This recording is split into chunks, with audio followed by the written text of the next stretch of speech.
All right.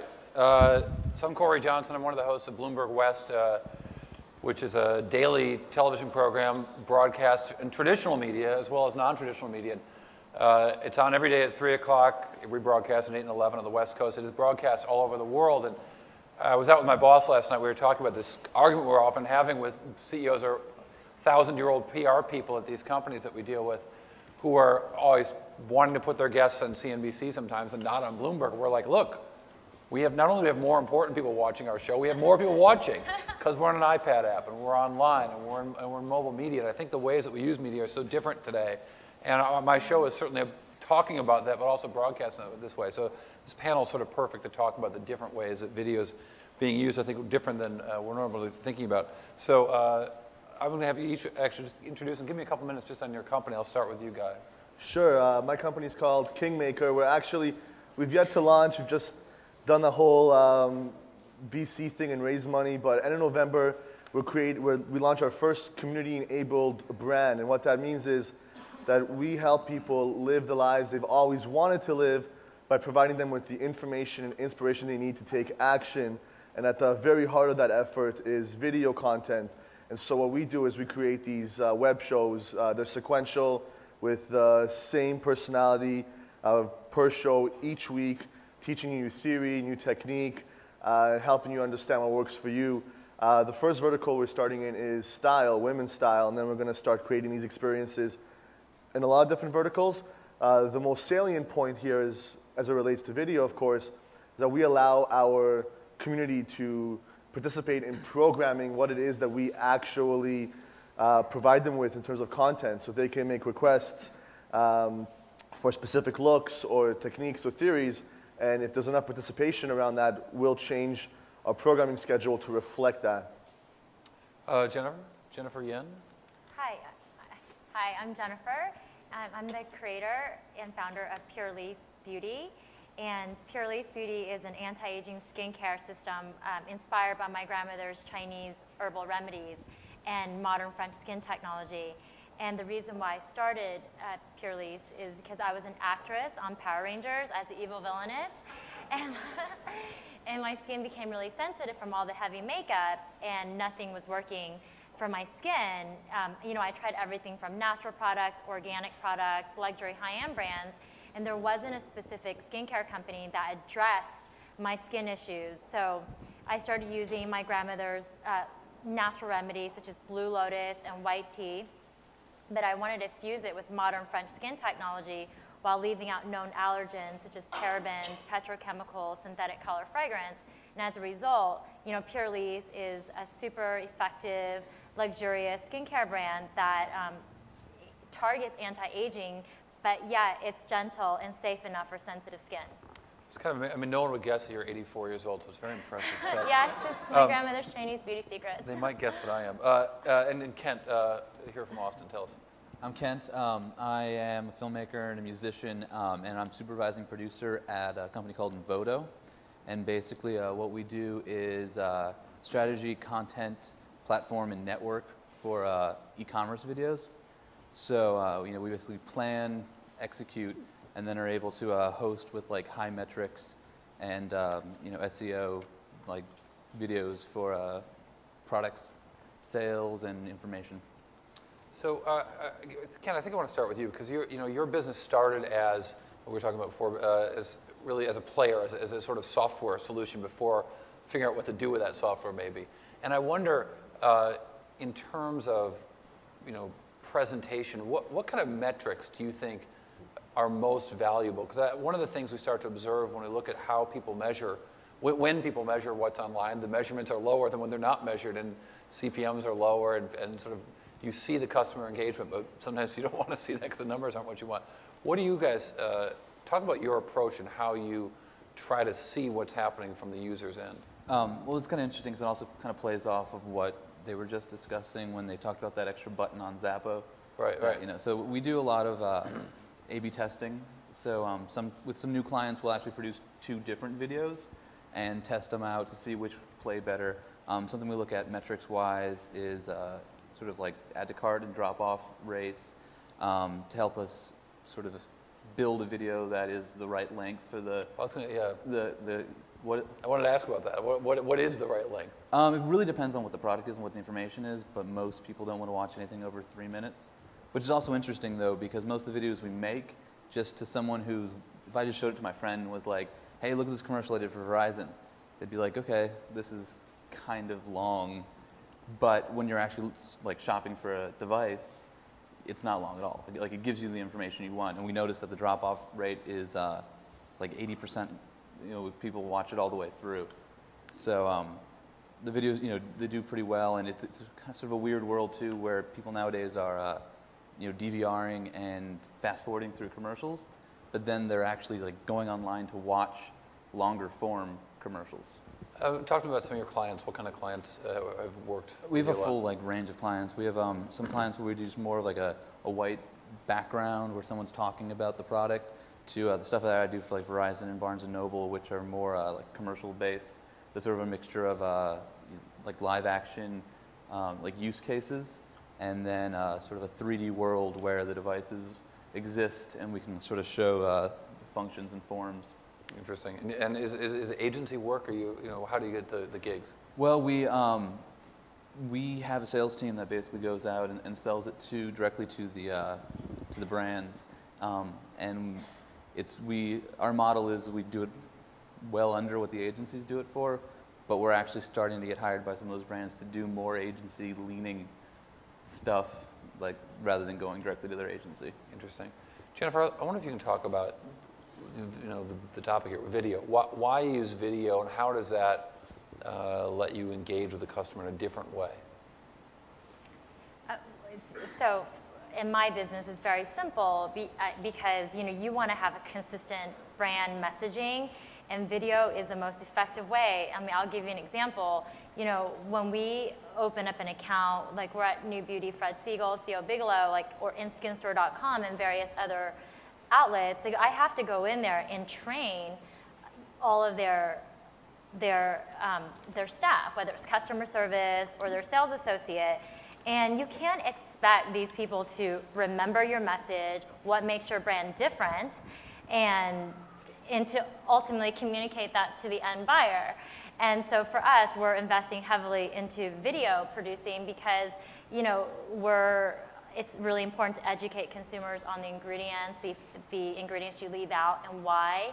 And so video, it creates a consistent messaging for what makes your products different, how to use them too. And instead of, I think people like to see videos versus reading directions, whether it's a blog or a manual. And I think if you can, send it out to thousands of educators, it makes my job easier. Is your business principally domestic, or is it international as well? It is domestic right now. We're in the U.S. and Canada, but next year we are expanding into Asia. Because I wonder if it'll end up being different. I remember years ago I was a video game reporter for TheStreet.com, and I remember meeting with a company. They said one of the challenges launching a new video game platform was that in Asia, and particularly in Japan, people would read all the directions before they turned the new computer on or the new game system on. In the U.S., they wouldn't even open the instruction manual. So we had to make games complicated enough to play in Japan, sell in Japan, and easy enough that you never had to read the manual that it would sell in the U.S. I wonder for you also, when you imagine building this business, as you start to build your business, is there something about the connection that happens between the consumer and video that doesn't happen in other forms of media? Yeah, and to your point, to your question to Jennifer too, I think I say this quite often, and I'll say it again because it bears repeating. I think video as a medium is the next best thing to actually being there in person. So if you compare that to any other medium, it's the only one that can scale a full range of emotion. And we already have a built-in preference for video because it's what we are, right? This is video. This is all the different elements that you would get. You see, you can touch, you can smell, etc. Video does that in the next best possible way that you can, which is why we're building our business around it, because we see it as a very effective medium for developing a relationship with the person on a massive scale. It used to be that video was just broadcast, and then that changed 5 years ago. If you look at YouTube and why YouTube's been so successful, it hasn't been just because people like to watch stuff, it's been successful because the medium actually allows for interactivity. So big YouTubers today are not brands. They're individual people who have taken a lot of input and feedback from their audiences as to what they should be creating week over week. And that's what creates that fan base and develops that audience. The caveat, of course, is that what you're creating has to be good, because people have a very low tolerance for crap nowadays, I think more so than having a low attention span. Those two things really get confused sometimes, right? So like to your point, 3 minutes may seem like it's that thing that works time-wise across the board, but there are people that watch 22-minute television shows and 2-hour movies, and they sit in their seats and they're glued to it and they're highly engaged. It's because it's great, right? It actually entertains them, it compels them, engages them. So the challenge becomes, how do you take this new medium, that's an old medium, but now is interactive, super cost-effective, and then also make content that presents to that medium that's really engaging, really excellent. What is it about beauty that lends itself to that medium, do you think? I mean, obviously it's visual, yes, but there's a different kind of engagement when it's video as opposed to still. It's a conversation, and beauty's always been a conversation. Even when you go in store, the way that beauty is sold is with that person putting you in a chair just like this one and giving you a demo of that different shade or look or whatever the case, and actually getting you to feel and experience what that looks like, right? And you can't do that online with anything, but video gets you as close as you possibly can. Now, what maybe the next evolution is a little more sensory and is a little more touch, right, in technology. I think that's really where we're going.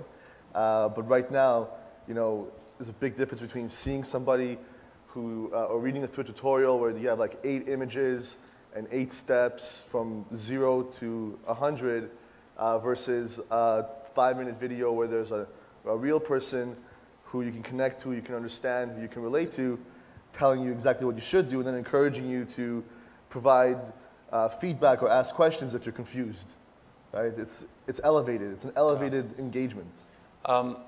Jennifer, let me ask you also, to what degree do you incorporate social in the video sort of presentation that you do? Which could be, as he says, 8 steps from 0 to 100. But do you use a lot of social? Do you use no social? I mean, how does it? We do. So we are, we're very active on Twitter, on Facebook, on Pinterest, on Instagram. And in terms of the video, yes, we are just starting to. We're a little behind in the video right now, but we recognize that that's really important as we expand, and we need to educate, like I mentioned earlier. But in terms of social, yes, we see that as a way to connect to different users. Like, we're going to where they are. We're not having them come to us. Like, we use Pinterest for recipes or lifestyle to promote that beauty is a reflection of inner health. And we use Instagram as a fun way to post images of our products, or when we're at training, and then Twitter is something else. It could be a little bit more fun. So we use all of those but we keep our brand messaging consistent along all these various platforms. It just seems to me that video, I feel like I haven't seen video really well incorporated into social media yet, but it's surely coming. Yes, and I do think it's hyper important, like Kent said, is to keep it very short. It's exactly. I mean, it's been there, and it hasn't been. You're right. It hasn't been executed, but I think the shorter the better. And because we have 10 products, but for me to go on camera and talk about 10 products in a video, I don't think is very effective. And we see the streams on Bloomberg West. I mean, our iPad app. Our show is focused on technology, and so while all of the shows on Bloomberg are available on the iPad app and online, the Bloomberg West stuff, the technology stuff, is really blowing up in these shortened formats. We will often have more of our shows in 305 million homes. They don't all watch it, but our numbers online are spectacular with people watching these 4-minute interviews. Charlie Rose doesn't get much online. He's also on our network. He gets better seats in the restaurants than I do. Just like devil's advocate to that, though, I actually worked for another company prior to Invodo where I was producing like branded content. So one of the things we had a Such company, as? we basically would create content funded by brands. So like for one thing we did was we live streamed concerts for T-Mobile to their Facebook page. And the goal was just to get people socially involved with T-Mobile. And so, but you had to like T-Mobile to watch, your favorite band play, their hour-long set. And, people tuned in for that. And it works. It's interesting. Yeah, it's we're experimenting with a sneak preview. Our next version of our iPad app is going to have a live Twitter stream.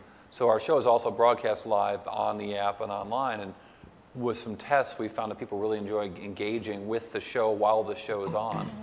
But we're still not. It's interesting because I know particularly what you're doing. I wonder, the people. It's a different medium. It's a passive medium. It's not an active medium. Online social is a more active medium.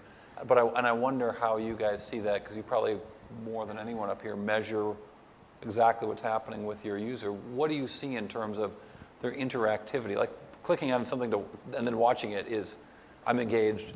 Now I'm chilling and watching. I'm not involved in it. One of the funny things that we realize with some of the videos that we have is that if we show a person's face right in the get-go, people don't tune in as much as if we show like a 3D environment with the device or whatever, like saying we're doing a device video, because people automatically just think commercial and tune out. But if we just open it up with like a 3D device, people seem to tune in a little bit longer. What do you mean 3D? Part of the thing we do is we'll do like a 3D world. So if we're having like a cell phone device that we're selling, the phone will come in, have a beauty shot of like a 3D render of the phone, show some of the functionalities before we go to like a lifestyle usage case. But then on the other hand is we also see that people will scrub back to like look at attractive actors or actresses. Like we've noticed people will scrub back to different points, and then when we pinpoint the time code, we realize like, oh, that was the close-up of the guy's face. Is it the guy's face they're looking at, or the girl's face, or the girl's Either body way. they're looking at? I don't know. But then they watch the rest of the video and add it to cart. One of the other things that we have is we actually have an internal-facing comment thread, so it actually doesn't go out onto the onto like the sales page, but the companies can see what like people are commenting about the product and or videos. Well, I guess that's my question: is when does the interactivity happen? Does it happen during? Does it happen after they watch and they react to it? Both.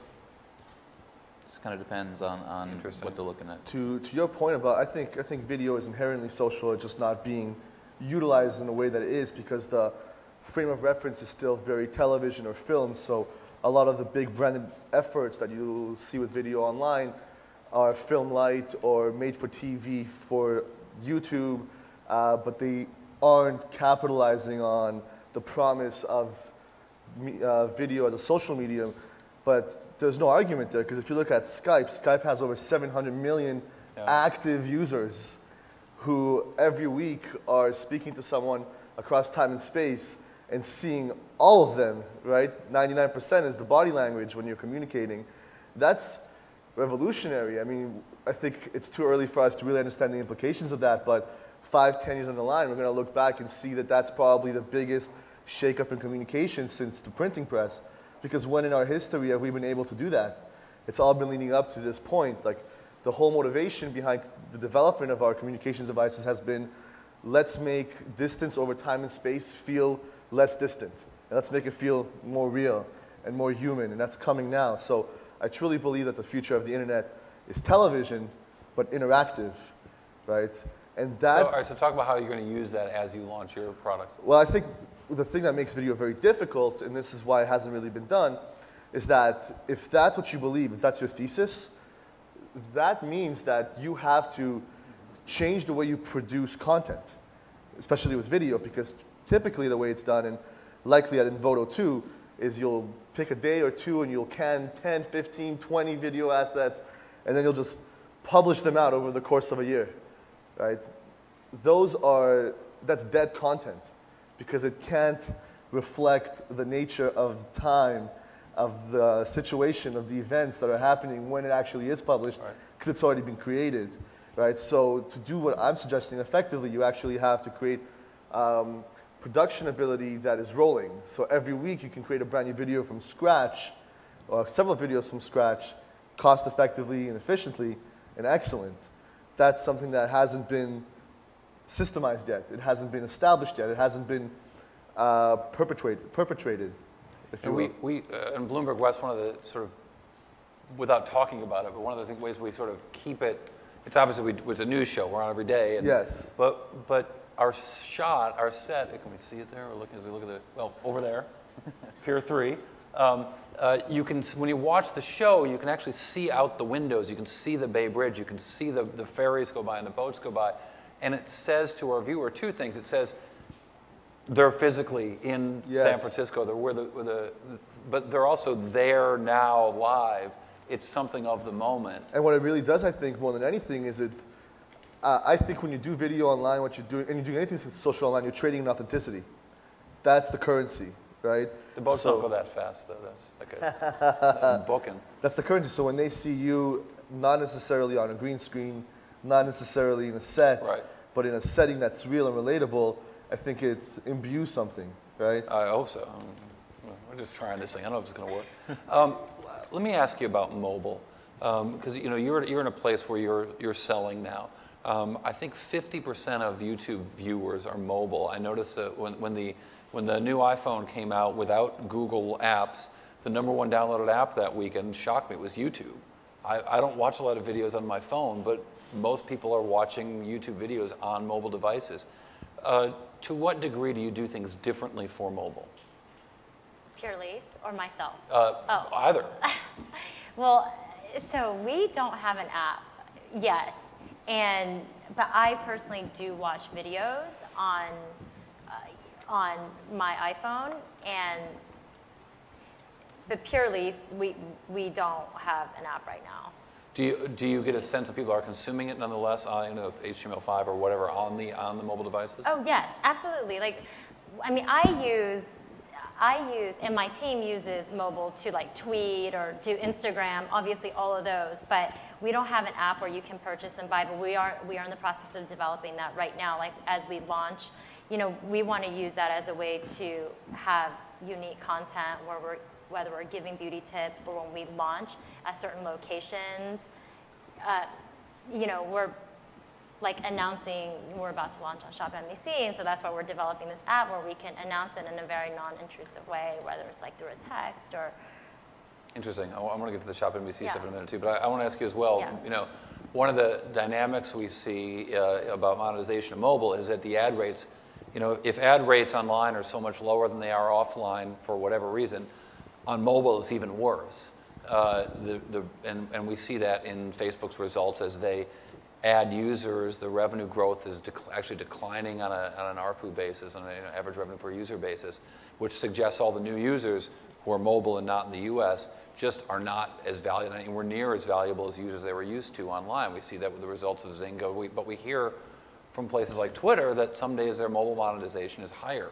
They're making more money on mobile than not. So I wonder what you guys see when you're really out there selling.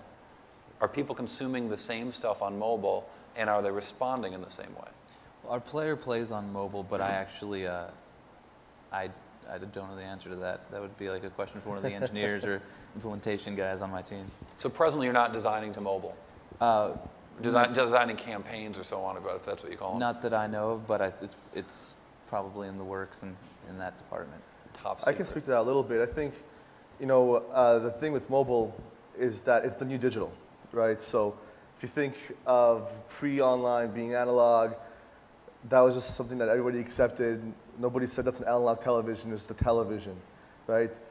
When digital was kind of came to be, it became all about making a distinction between online and offline. That's almost gone, right? That line is very blurry. Offline, online, it's becoming very much inline, one of the same. Mobile's the next iteration of that. It's just a new channel. So today, the big thing you'll hear in the Valley, for example, is mobile first, right? Because it's a distribution channel that's highly underutilized, and so for new startups, new companies, there's great opportunities there to build an audience very cost effectively and incredibly quickly because it's just not being served. As far as how video applies to that, I think with everything you design, like the biggest mistake you can make with video is putting it here and putting everything else you're doing there. Like, it's not separate. You have to look at your sales funnels, at your marketing efforts, and understand where video fits in and how it complements. It's never something that works alone, independent of the rest of your business. So with mobile, just like with your site, you want to design for the lowest common denominator. So with your video, you want to make sure that you're not putting text in there or photos in there that when they are shrunk down to that size are completely illegible, right? Right. It's something you have to really consider. And that means that, okay, instead of having a talking head and then a picture next to it, well, perhaps you cut away from the head and you have a full screen picture so that when somebody sees that from a user experience point of view on their iPhone, they actually see what that photo is. So I don't think you have to change too much in terms of your technology, but you do have to reflect that in the format. Could just be mindful of the screen smaller. That idea of, is something that we work with on the strategy side with a lot of the brands we work with, is the idea of the videos can't live in a silo. You know, someone's watching the video and they learn about it. There needs to be a button next to it that allows them to purchase the product, or, you know, or even click on the video, and the video is enabled for that. But you know, definitely in the planning stages, sometimes brands will create a separate video gallery, and then people have to go through 20 clicks to find the actual product they watched a video for, and that that's something that we kind of coach them not to do. Jen, I wonder if you talk about Shop NBC. I think what we're doing there is interesting.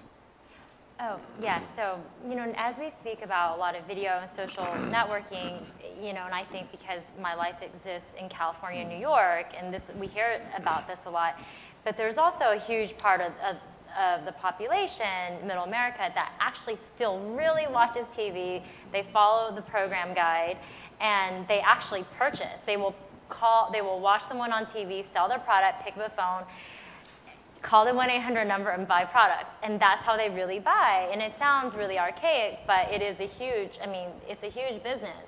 So what we're doing, in addition to being very active on the various social networks, is we're actually launching Pure Lease on Shop NBC, which is, you're watching it live, it's in real time, and they can call in, ask you questions, and it is a conversation, you're communicating in real time, but just on live TV, on national TV. And is the notion to bring them in that video format to your online video experience as well? Because or just to bring them to the cash register? Well, I think now, the demographics, I want to say, it skews a little older.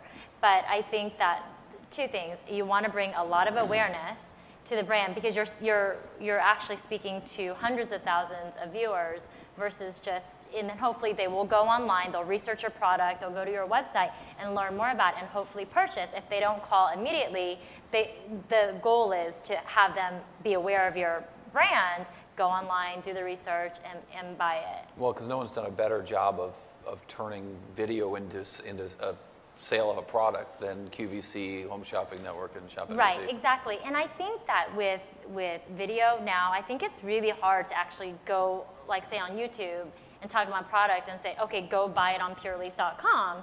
I don't think that we're there yet with the videos, but I think a platform such as Shop NBC really, they have a host talking about it. So the conversation between the brand owner and then the host is very authentic. It's like, I'm talking to my friend. So that instead of going on YouTube and talking about your product and saying go buy, it's a conversation between the host and then the brand creator. Ken, you're nodding your head. Have you guys taken lessons from the Home Shopping QVC? No, I was actually nodding my head thinking that's why she needs an integrated player on her site from Invodo versus having it separate on YouTube. Yeah, well, we need to talk. Fabulous. We've got time for 10 minutes for questions or so here. Right there. So, Guy, you mentioned thanks. You mentioned, Guy, that we don't have a plug-and-play method or system yet by which people can create on-the-fly, high-quality video content. And you're speaking my language by saying that. It's so frustrating to know that I have to go out and drop 10 grand to produce one decent-looking video that it's probably going to be dry in a couple of weeks. But video is so vital. And So are you building that tool? Is somebody building that tool? Are we getting there soon? I don't think that's something that somebody can build as a scalable business, right? I think that is just going to become a competency that you have to bring in-house, much like you have with your social, right? So, 5 years ago, nobody had a community manager in-house. 5 years from now, nobody will not have a videographer in-house. That would just be insane, right? You have to have somebody there on a full-time salary who does nothing but focus on creating that content, right? Working with your marketing team, your sales team, your HR department, whatever the case may be, to actually do that. And that's a lot more cost-effective because you can hire in somebody at, say, $50,000 who is a really competent shooter and can edit well, and they can output, say, minimally 4 videos a month, which is about 50 videos a year. So it's about $1,000 a video, and those are strong economics, right? That's a great price per video. Yeah, that's a fantastic price. Cory, do you mind if I ask a follow-up? Go for it. Or are there 1,000 questions? Jennifer, so one thing I'm always conscious about when I think about video is how it's going to pop or denigrate my brand. And so I'm not willing to do a video that's not absolutely perfect, and which is probably a flaw. But you're about to go on, not QVC, it's Shop NBC. Shop NBC, Are you worried that that's going to have a negative impact on your brand because it's got a certain cachet? No, not at all. Traditionally, I want to say like 20 to 25 years ago, it was very taboo for prestigious brands to go on a TV site. And, but if you look at all the successful brands, they, Bare Essentials just sold to, Shiseido. I mean, they're on their Philosophy, all the major brands, because what they realize is we all know, everybody in this room knows that the retail model is so archaic and broken. And so, but it's even more so for skincare brands that needs education. So for me to go store by store or retailer by retailer, tell them about my products and hope that their sales associate are going to remember my message, it's counterproductive. So these brands, they realize, you can sell more in 1 hour on TV than you can in 1 month at a store. And it's really expensive to be in places like Nordstrom's or Neiman Marcus or Saks. So so for an indie brand like Pure Lease, our distribution strategy is to launch in specialty retail stores that actually supports the brand and gives it credibility, and it's more of a grassroots approach. So no, not at all. If anything, the consumer is changing. The consumer will shop online, they'll shop on TV to get their, to understand the brand more, and they'll go into the store and touch and feel. So it's all, I think, very collaborative in terms of the approach. I don't think one consumer shops at one store. If you think about your own shopping patterns, how you shop, it's across the board. Like I shop at TJ Maxx, but yet I will shop online and I'll shop on my Habit, and then I'll shop at Saks too. So it's, I think the consumer is changing, and I think that brands are reflecting that in terms of their distribution strategy. Kyle, you want to add to that? Yeah, like Marshall McLuhan, UFT professor, he said the medium is the message. That was like 50 years ago, and he used it to describe television as a medium and how impactful that medium is versus, say, print. I think that's changed a little bit now. The medium is the message still, yes, but the message is also really important. So, it's not about the channel. It's not about Shop NBC, is it good or bad? It's a question of what do you do with it, right? Do you go on there and do you pitch and shill and make an ass of yourself and let that reflect very poorly on your brand because you're the face of it, or do you elevate it? Do you do it a little differently, right? How do you actually utilize that distribution channel? Can we get the mic over there, or? Thanks. I think this gets into the transmedia part of the conversation where, you are a brand, you have all these platforms and channels to reach consumers. The Shop NBC audience skews older, 50-year-old women. The Pinterest audience, actually that's probably older in women too, but you're touching people across platforms and devices, and you want a consistency of brand message, and I think that's what you're all talking about, where, each one lets you tell a little bit different part of the brand story, but to a different audience. And so, for example, you mentioned that on some platforms you're getting sort of the brand, what it stands for. Like Pinterest, you mentioned that you have, all about food and healthcare. You're not trying to sell the product, whereas on Instagram, you may be a little more playful and fun. Hey, this is the lighter side of the brand. Shop NBC. It's very educational and informative. You can then take those videos, put them online. And then one question I have, or not a question, but it's a comment where, you talked about social and, video meets social. And I think it really depends on the context where, for example, if you're on a Pure Lease product detail page and you're in purchase mode, you as the brand, your focus is on getting that sale. So at that point in time, do you want the person to be social and sharing that video or doing other stuff, or do you want them to be focused on this video just educated me and I'm now going to purchase the product? Whereas if I see that same video because she posted on Facebook, yeah, there you definitely want that person sharing it and tweeting it and doing all that stuff. So interesting. Yeah. Content has to be at the very top of your funnel, right? From a sales and marketing point of view. And at the very bottom is commerce.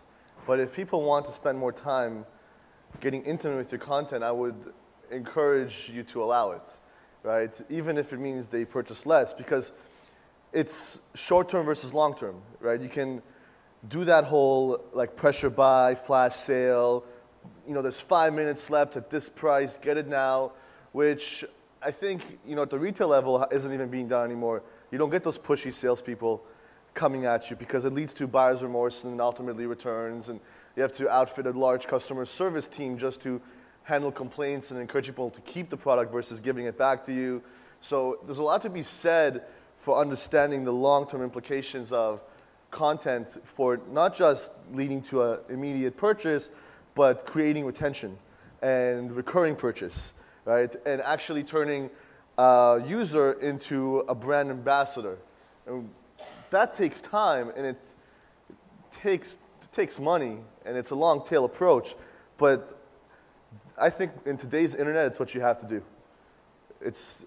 You have to compete on value, and if your content's not actually doing something valuable, if all it is a product demo, great. At the point of purchase, it'll increase your sales by your conversions by 3 to 10%, a la Zappos or whatever, because people get a little more information about that product in more dimensions than they would have otherwise. But that's not the holy grail of where I think video is really going to make the difference. It's going to make the difference in helping you establish a community and actually developing equity for your brand, increasing consumer confidence and intent to purchase, right? But creating a long-term relationship that sustains over a long period of time, right? And that's been the thing that's escaped and continues to escape most e-commerce companies, because they start in commerce. They start with the whole idea of how do I convert a first-time visitor into a first-time buyer right away. And you have someone like ajoyous.com raising $8 million on a thesis that, we can increase conversion rates by 5% because at every point of purchase we'll have a video. That's the thesis. Yes, it's true. It proves to be true, especially if you get the dynamics of it right. But is it worthwhile? Is that the way you want to apply it? In my opinion, the biggest opportunity in the internet today, and it's really what I'm building this business around, is using video, leveraging video to develop brands that are direct to customer, where you own that relationship yourself, and nothing mediates it. Not NBC, not a retailer. Well, I think it's interesting one-to-one. You can do that in beauty and in style. I mean, I was meeting with a guy the other day who is working with Estee Lauder on. They're really focused on their platform in social media as a platform for delivery. Yes. Which surprises me because if beauty and style companies are good at anything, it's good at brand and creating the belief that this thing is needed when this thing is not actually needed, right? There's something that almost doesn't do anything. But it's interesting to me that they really recognize that social for them is about getting the thing from the maker to the customer with no one in between. Mm-hmm. Absolutely.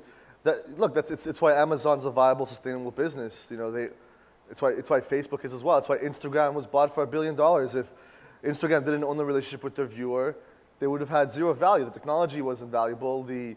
Even the user wasn't valuable. It was the fact that they understood who that person was. They could reach out to them, and they could inspire them to action that made it valuable. Instagram's down to about 700 million with the Facebook stock price. Yeah.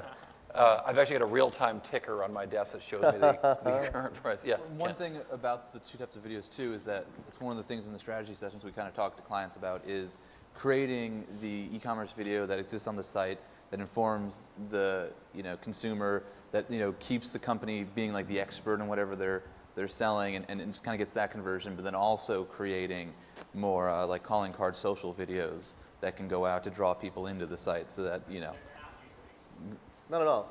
But it's a salient point. Someone had a question back there. Was it Caroline? Did you have? Hi, Caroline Waxler. Why did you choose NBC as opposed to QVC or HSN? What about their company? Yes, so we were on QVC. I mean, that's where we initially launched. But what I found out is because we are a younger brand, we need the company to support us as much as possible. And with QVC being, they were created a lot longer than Shop NBC, so they have brands that are much bigger than us, that are doing way more volume, and they're very saturated. Whereas, Shop NBC, they came to us with better time slots, more time slots, and they're willing to promote and preview our brand a lot more. So in the long run, it's way better for us because we may do smaller numbers, but we're going to get way more exposure. And it's back to what Guy said about long-term versus short-term, is that we believe in the long run that it will give us more exposure, which will really help our brand a lot more. Yeah. Other questions out there? I go through puberty. Excuse me. If there's one piece of advice I can give anyone here that's trying to do anything with video to take away, it's think about it the same way you think about your email marketing. It has to be frequent, consistent, and drip, drip, drip, right? Every week, on the same day, every time, something new, right? If you are not going to approach video with that type of commitment, don't even do it. Wait for people to define the best practices for you. Wait for the market to mature, and then try to make inroads then. But if you're going to do it now, it's still really early. We're still like 5% in to what it will become. You have to approach it with a lot of resources and time and a commitment. Interesting stuff. All right, I'm going to wrap there. Guys, thank you very much. Kent, Jennifer, thank you very much. Appreciate it. Thank you. Thank you.